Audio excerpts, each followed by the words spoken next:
It began with a simple letter, inscribed with excitement and love by the hand of a little girl named Hope. "Dear Satan," it read. An unusual start and an unfortunate typo, for Hope had, of course, meant for the letter to go to Santa. The letter went on to praise Satan for his joviality and kindness, and then to ask him for a special gift. A second unfortunate thing happened when Hope enveloped the letter and then addressed it again to Satan. Two innocent typos that would change the very face of Christmas. Deep in the pits of hell, Satan was reading through his morning sacks of hate mail, the usual stuff. Drop dead and die, arseface, and you look like a shit lobster, and stop possessing grandma, you heartless beast. When he came across an envelope carefully written in colored pencil. He was eating a back toasty, but he paused and studied the letter. "Dear Satan, I hope that you are doing well. I think you are brilliant and special, and I want to grow up to be like you someday. Here is my Christmas list," and it was a list of just one thing, a puppy. What happened next surprised everyone, but no one more than Satan himself, for the Lord of Darkness felt a sweet aching in his chest as a new emotion coursed through his veins. "I'm special," he thought. "Me, how lovely!" And he immediately vomited gallons of oil and bile, because he had never before uttered that word. He was on his knees, surrounded by vomit, when Vlakis, his advisor, entered. Are you crying?" "Crying? What are you, an idiot pig? These are tears of anger, of rage." Satan barged out of his office and locked himself in the toilet. What the hell was going on?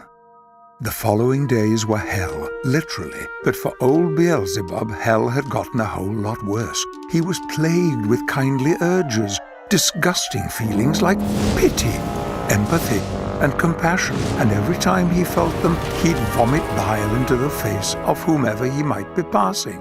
He couldn't eat, he couldn't sleep, and eventually he hit the bottle. Hard. He was going to drown those damn feelings. He drank a gallon of gin and blood, sent a drunken WhatsApp to his ex, wept uncontrollably, and finally passed out.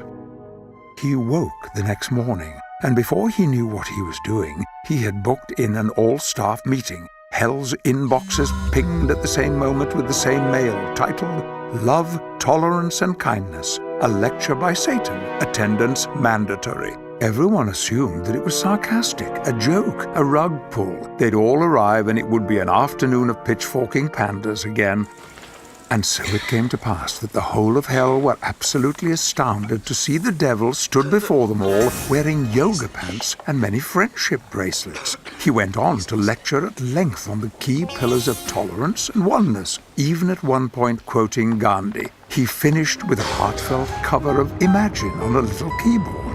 Well, the gates of hell opened and people just walked out. Vlakis threw eggs. Jack the Ripper shouted, "You suck!" Genghis Khan tried to storm the stage.